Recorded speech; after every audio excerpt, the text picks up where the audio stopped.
Hi, I'm Rebecca Bradley. This is a virtual crime book club. The date is Monday the 30th of November. Yes, I've got my date right. 2020. Today we're discussing The Rivers of London by Ben Aaronovitch. Spoilers will be discussed, so if you're watching this after the event, be aware that there'll probably be spoilers later on in the video. I found it a bit of a difficult book to prepare for meeting-wise, as in I found it difficult to set up questions for in relation to it. So I've only got a few, so I'm going to hopefully set you off running and you can have a conversation about it. I just found it really difficult. I have got some, but I just found it really difficult to pick out any questions for it. So we'll start how we normally do. Did you enjoy the book? Yes, absolutely. Yes. Yeah, Really? Yeah. You surprised me, actually. We surprised ourselves. Yes, I expected the majority to say, because it was outside what we normally read, quite outside the realm of what we normally read. I was expecting, no, don't like that, didn't like that. And you enjoyed it? Mm-hmm. I started. I didn't. Who said that? Me, Sue. Sorry, Sue. yeah. You didn't enjoy it? No. Okay, we'll start with Sue then. Oh dear. So what, Yeah, let's start with the guy who didn't like it. yeah, why didn't you enjoy it? I thought it started really well, and I was really, I think I had very high expectations because I really thought, oh, a bit of mystique, and I like a bit of mystique in a book. But I found, although it started very well, and clearly he can write, that's not the issue for me. And if he wrote something else, I'd probably, read it. It was the way the main character, it sort of descended into this wizardry almost without question. And you think, hang on a minute, this guy's, I can't remember how old he was, 20, 30, 20 something, wasn't he? And there was almost no question there, and lines like, oh, I couldn't wait for my first spell. I tell you, this book just gave me the impression, and I'm not saying it's wrong because there's clearly a market for it. I'm not disputing that. It's just my taste. But I think it was a book written for the Harry Potter audience, the growing, as they got older, to sort of combine this crime with wizardry. And at that, I'd say very, very successful. But I think I just found the magic in it. Just, I won't say not convincing, because it's magic at the end of the day, but just too childish. I think it could have been, I just think those sort of things, it could have been done a lot better. But again, that's just my view. I think I can see why it's a successful book. It just wasn't for me. Yeah. Hi, Marina. Hi, Marina. You've got no sound. Yeah, I'm sorry. yeah. My computer decided not to recognize my PIN, so I had to reset everything. All right, no, you're okay. We've only just started. The majority of people have enjoyed it. So Sue didn't, so we started with Sue. So everybody else has enjoyed it. What was your opinion? Sue, actually, yeah. Oh, you really? Yeah. I didn't finish it. Yeah, I got about 40% of the way through it. And I read it on the Kindle.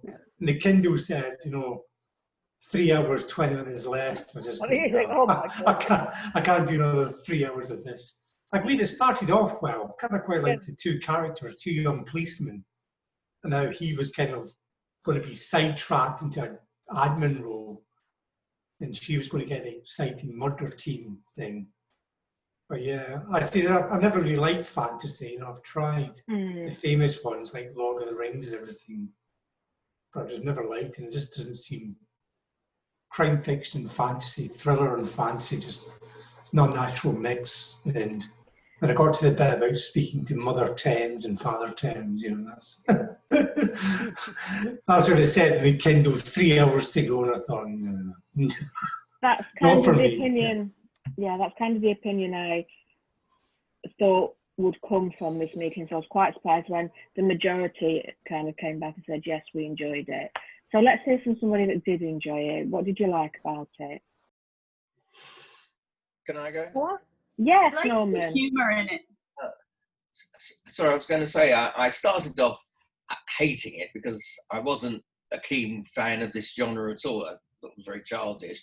But I must admit, as I got to after about a third of the book, I became actually very interested in the interplay between the characters. It was very humorous, and I enjoyed it in that respect. I mean, as a mystery book, it didn't hold up too much, but as a book of humour, I really did enjoy it. And I appreciated his writing. I thought the characters were well drawn.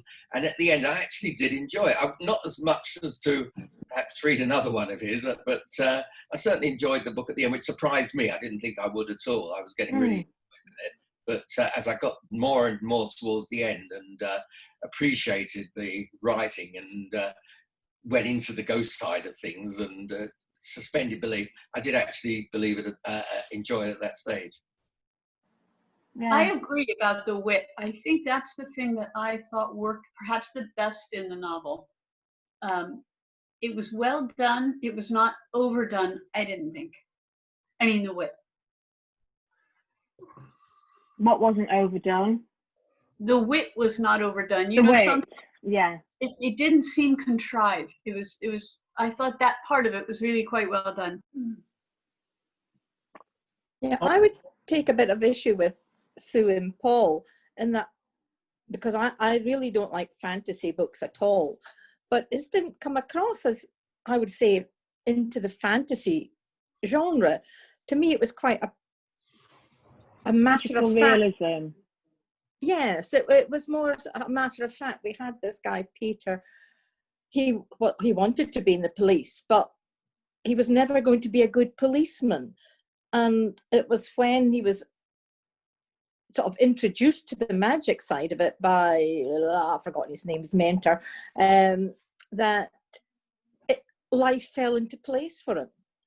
And, so the magic was a natural thing for him to do. And so it seemed not fantasy, in the extreme way that we think of, like the Game of Thrones and things. I don't know how do we just start talking or? Yeah, of course you do. Okay. Jump in when you want to. Well, let me say to add to that, I thought this book was silly. I thought its premise was silly. But he totally, and he, there are some things that we must forgive. There are actually terrible typos in the book. For those of you that are reading the Kindle, the print edition, the name of the Noel Coward play that is on the play that's on the Noel Coward Theater is down with knickers, not down with kickers. In the Kindle, it says down with kickers, and that's not what the book says. And there are moments where he writes sentences that are ungrammatical, and these are things I think that we have to forgive any novelist in this genre. He finally sold me on it. I liked it, and I think first of all, I loved the diversity of it. I loved all of the characters, that these sort of mythical characters that are governing England have actually all been African and from other places and have different colored skins and different accents. But there is also this ask to step into a kind of, what we're calling magical realism today, that is a genre of literature that right now Florida which is where I'm from, where I'm talking to you from, is generating a lot. And so I actually loved the sort of notions of history. The scene where he goes back in time at the end, I thought was again a little silly, but I loved the sense of place, and I love his love of just the sort of ecosystem that generates London, and I thought that was actually really smart. and may be led to read more in the series because of it. He really loves London, and that comes through, and I really enjoyed that. I've never. I don't watch any of the fantasy stuff, and I really was going to struggle with this one, but I absolutely adored it. What helped also was I lived in Teddington for 18 years, and I worked in London most of my life, so I absolutely knew the areas he was all talking about, and all this was playing out, and that really gripped me as well. That helped, but I absolutely adored the book. I found his writing fabulous. The character's really good. So much so that I've already bought his second one. I'm halfway through that on the series. It's fabulous. One of my best months, I think, on book choices. I absolutely adored it. Oh, brilliant. Can I just ask Michael and any other non-UK members, how did they find the setting? Because to me, it was a very London-orientated book, and there was so much sort of almost like in-jokes in it that I wondered whether they could really pick up on it and all the nuances that were going on in it. I'm sure not. I'm sure not. But that they really had. That's the pleasure of reading. Ahead, Michael, sorry. So sorry. I was going to say certainly the nuances went over my head, but that's the pleasure and the joy of reading it. Well, I enjoy that. I like to look into the history of things. If something comes up in a book and it sounds exciting, you know, and interesting, I'll look it up. I looked up actually Pacini, the person who actually wrote Punch and Judy, and I found out some historical facts on him because I didn't know much about Punch and Judy before I read this book. So I did find out some things like what happened to the author afterwards. You know, how he lived his life. He ended up basically on Skid Row at the end, even though he had this wonderful life of performing, you know, the Punch and Judy and creating the characters. So I take away things like that when I read a book. I like to go into it a little bit deeper, see what the author's really talking about. So I enjoyed that part of it. But if I may say, that was another thing I found a little bit confusing though, because on the one hand, you've got this character who was not a terribly bright policeman, and his views and his narration, and then it was going almost to the author's narration, and I was having difficulty at sort of identifying a narrator at some point, because he was coming out. I mean, you're quite right. He was coming out with some very, very good points about London and the rivers of London, obviously. But it's where the narration stood that you think, well, who's narrating this bit? Because I like to know who my narrator is, and I found that quite confusing. Did anybody else think it was choppy in the beginning? I felt like when I was reading it, there wasn't as much flow as towards the end. It seemed like every time we got to a new event or something, we seemed to be jumping. It didn't feel smooth, like going from chapter to chapter. But then I'd say about halfway through the book, he sort of stopped doing that, and it flowed a little bit better. But I was having, just like what you said, so I was having a little difficulty trying to keep up with the different lefts and rights that we seemed to be getting in the beginning. I wondered, he really needed a better editor. There was one part early in the story, I think around page 8 in the 80s and 90s, where he was talking about Leslie, but Beverly was written in. So, and it turns out that, you know, Leslie and Beverly become very central. And that was, if it had been later in the book, you might not have caught it, but at that time he had just met Beverly. And I think part of the choppiness had to do, I think, with the fact that he really didn't have someone really advising him. And I'll be interested in the people who read his other books, if they do improve, if it looks as if he's become less disjointed. And he had a tough job in this book because as a first book, he had to introduce so many characters, and there were so many characters, especially the rivers and the tributaries. and so much background, because it was a very different book. And I don't usually read fantasy, science fiction, etc., but he sold me on his humor. I really enjoyed it so much more than I thought I would. So it made it fun. I don't know if I would read another book of his, but I'd be interested. I could be convinced to read another book of his if other people said, oh yes, it even gets better.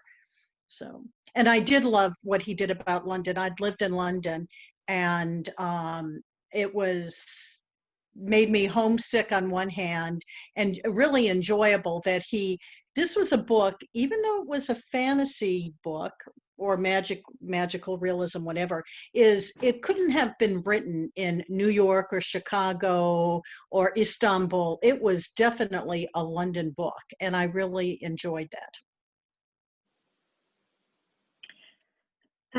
Characters, you said there was a lot of characters, and there were quite a few. I've listed some of them down, but I couldn't list them all down, to be honest.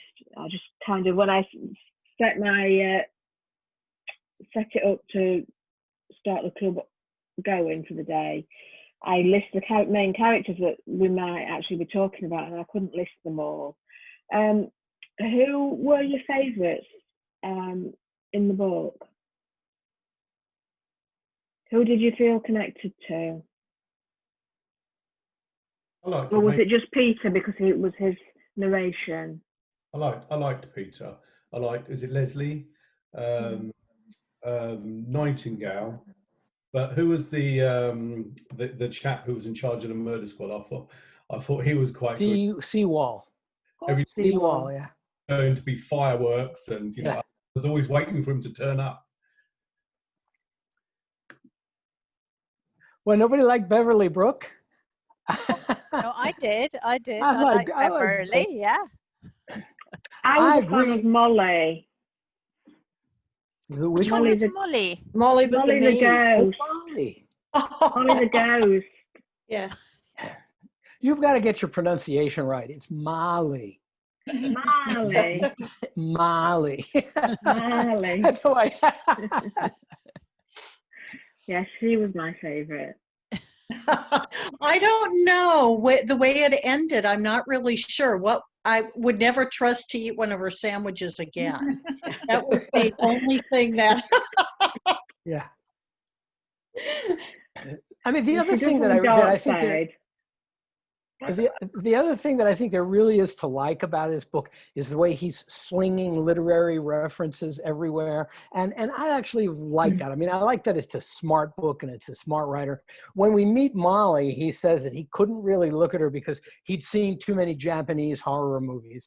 And I've seen too many Japanese horror movies. So I know what he's talking about. You know, he's talking about movies like The Ring and The Grudge, which Americans have remade, of course, famously. But I really like that I like that he slings that reference out and tells us that there are these other genres and other writers and other performers out there. I thought that was a nice part of the book. I like the fact that I agree with you. I think that it shows he respects the reader, and I always appreciate it when an author respects the reader enough to say, okay, if you don't know this, you're smart enough to find out. If you do know it, here's an inside joke, wink, wink. But I think that was one of the ways in which the book came over so natural, because all these references are what, you know, if you know all these things, it's just what you're naturally going to say. And I think that's what sort of kept a lot of the reality in it, in that it was just normal people speaking, apart from the magic. Yeah. I felt a lot of sympathy for Beverly, for example, that part in the book where her car gets destroyed and her pathos as a result of that. I thought that was well brought out, and only the incidental part of the character, but it helped explain the character and again counterbalanced with his humour when he was describing it. I thought that was very interesting. Yeah. It was narrated by Peter. Would you have liked to have seen anybody else come through and narrate and see their point of view?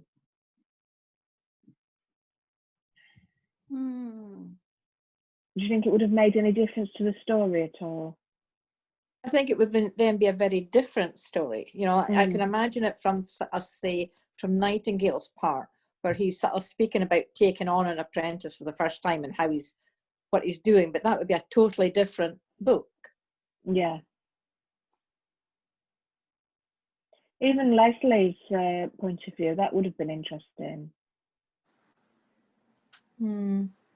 I don't know, because I think that because she's so skeptical to begin with, then it would have been quite hard to set the book from her point of view without it just being very negative for the first half of it. And I suppose he couldn't have done that reveal if it had been from her point of view. And did anybody see that come in? No. Well, I did, because I've listened to the book as an audiobook before a couple of years ago. I love the audiobook. I have a bad, I read and I listen. I take walks. These are our COVID walks, and there's a loop I can do, and I listen to it. And it's actually a nice change. And the reader on this was wonderful. I listened to the audiobook and I really like the narrator on it. Me too. Yeah. Brilliant narrator. Yeah. Well, I have a question. As the new person here, I mean, and I don't know all of y'all. I find that if I move your cursor, your names pop up under. Yeah. And I sort of have an idea of who I'm talking to. And I know that Rebecca has a series of crime novels out, a new one that you've just brought out. But I know that I'm in the presence of several people who are writing successfully written crime novels. And my question is, what do you forgive a writer when you read something like this? I mean, I will agree with Ellen. I thought that the opening of the book was a mess.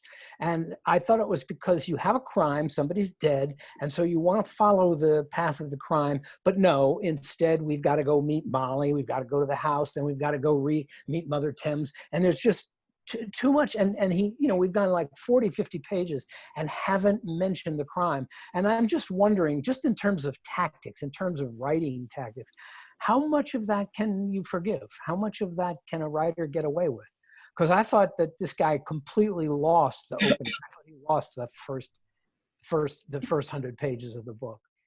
That's an interesting question. I would say the thing is, writers are all different. We all have our own things that we do well and things that we can do better. I mean, I know I do. So I would say we forgive authors different things depending on the kind of author they are. For instance, if you have an author who maybe tends to describe characters a little bit too much description, but the plots are always absorbing and engaging, you say, well, yeah, that so-and-so describes the characters a little too much, a little bit detail heavy, but oh my God, those plots. Yeah. And then you have another writer and you might say, boy, she could use a little bit of an editor for some of those typos or whatever, but those characters are not to be forgotten. So you forgive the occasional typo. I think it's partly that. And I also think each reader has different small things that get to them. For example, I notice typos really quickly, and nothing is more embarrassing to me than when I catch one in my own work and it's already out there. So for me, that's the thing that gets my attention. Other people don't notice typos, but they might notice, did you notice all those characters are male/female? Hey, maybe that bothers other readers. Maybe other readers are bothered by, that's too bloody and gory for my taste. And other readers, I just think there's too much individuality to really say, here's a list of what you forgive. At least it is for me. That's exactly what I was going to say. All writers are different, and we all write in our own way, and we all have our own unique way of telling a story. And all readers are very different in the kinds of stories that they like and whether they like a meandering story, or whether they like to get right into the action, or whether they like it to be more character driven, or whether they like it more plot based. So I don't think you can create a perfect story for somebody, because unless you know what that person wants, because we all create differently, the ideas in our heads are all different as authors, and the readers, as we see here every month, we all like different things. For one, I didn't expect half as many of you to have enjoyed this book as you have done. And I have, yeah. Sorry, can I just jump in? I do agree with you, Michael, and Ellen as well, that at the beginning, I think that if you come to this book with expectations that it's very much a crime novel, then you might actually leave very disappointed, because it doesn't necessarily follow all of the crime fiction sort of tropes. But if you just take it on its own terms, and same if you're a fantasy reader and you actually want something with magic and so on, and you expect it to be a sort of Harry Potter for grown-ups, you might again leave very disappointed. But if you just take it on its own terms and think, actually, you know what, it's a sort of genre mash. And I think it was interesting that the author has written some episodes, I believe, or some books for Doctor Who, because it felt like exactly that sort of Doctor Who mishmash of genres and references and things like that, which are really fun in themselves, but you don't expect it to be anything else, you know. So I kind of read it for the fun, and I really enjoyed it for the fun, but I didn't come to it with, wow, this is, you know, really high expectations. I want it to be the perfect crime novel or the perfect fantasy or whatever. Did it wrap up satisfactorily for you? Did it what?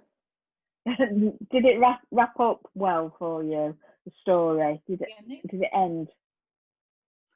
Yeah.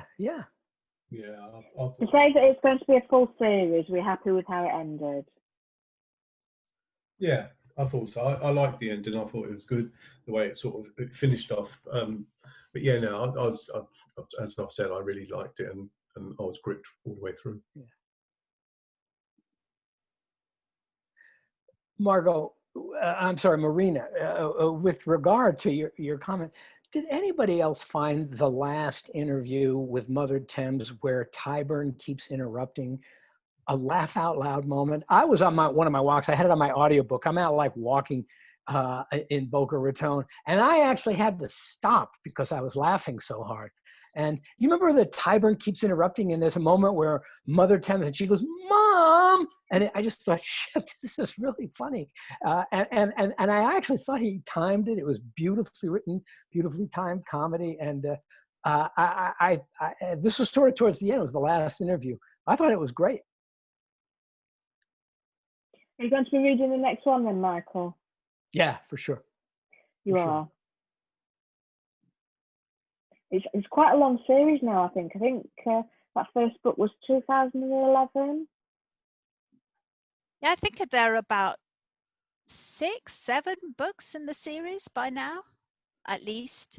So yeah, I don't mind reading books out of order, and I don't know to what extent that would make a difference in this series, but I would quite like to read one of the more recent ones and see how the style has evolved, and as you said, whether he's kind of taken an editorial pen to things, or if it's anything like the Charles Stross series, you miss quite a lot if you take them out of order. I was thinking of Strauss when Marina was saying that. Some books like that, some series like that, you really need to read it in order. I don't know that's true of this one, but with the Charles Stross, Have you read the Charles Stross series? My God. Not all of it. Not all of it. I love it. There are apparently a set of graphic novels on the Rivers of London series. I read I'm just looking up, there's a Wikipedia page on Peter Grant, who's the protagonist. But apparently it's he's very popular series. I see. He's written like 9 novels. Yeah. Yeah, You got I can definitely see it as a graphic novel, I have to say. Yeah, I can see it very much in that genre as well. So is anybody else going to be reading the next book in the series? I think so. Yeah, probably. Yeah. In fact, I already have. Because I've read, I'd listened to this one a couple of years ago. I actually read the second one earlier this year. Oh, right. But I hate reading a series one after the other. I just find everything's too much samey then. So if I'm reading a series, you know, like it might be one a year or one every 6-7 months, something like that. Yeah. You know, Lorna, I had this impression last time when we met, but somehow I feel like you have read everything. I feel like you have read every scrap of paper that has a line of print on it anywhere. No, not at all. Really, I have to say, I really admire you for it. Just a misspent life reading. I think we can all say that. I mean, we haven't really touched my genre, if you like, is actually maybe more European crime fiction. You know, I love reading translated ones that have been translated and things. So that, yeah, I have read very little American crime fiction, for instance. You'll have to give me some recommendations, Michael. I just read John Connolly's new Lincoln Lawyer novel, which it was good because he wrote it. It was just published last month, and it's the beginnings of COVID-19, and it's a novel that's dealing with Trumpism and what has been happening in our country over the last couple of years, and I very much enjoyed it. But Michael Connolly, I mean, there's a lot of great crime writers. I've been reading Japanese novels, novels by Japanese women, like Out. Yeah. Read Out. That was a fantastic book. I loved that one. Yeah. Me too. A bit gory, mind you. Yes, it was. Sorry, Rebecca. No, it's fine. It's to do with what you're talking about now. Next month we're going to do legal thrillers. Oh. And I'm glad some of you are happy about that anyway. I've got other themes listed as well, but I just want to take note of some of the themes that came up as well. It's the obvious one, not Christmas. No, we don't want. Does anybody want to do Christmas next month? Do you want to do Christmas next month? No. Okay. Sorry, Paul. No, fair enough. Give it 12 months. Well, not unless you need. Do in January, yeah. So, legal thrillers next month. I've got some of the other. In fact, shall I close this meeting down and then we'll carry on and do the list for what you want for the future? Does anybody want to say anything else about Rivers of London? No. No, everybody said what they want to say. Okay, thanks everybody for coming and attending the meeting. It's been great as usual. The next meeting falls on Monday the 28th of December. You can either have that date, or if you don't want it that close to Christmas, the 4th of January. Ooh. I'm okay with that. I'm happy with the 28th. Yeah. 28th, I prefer. Everybody okay for the 28th? Shout out no if you're not. 28th. Yeah, I think nobody's doing big family Christmases and things this year. Or if they are, call the police. All right then, so that'll be Monday the 28th at the same time then as usual. Okay, thanks everybody for attending, and I'll see you again in 4 weeks. Thank you. Bye-bye.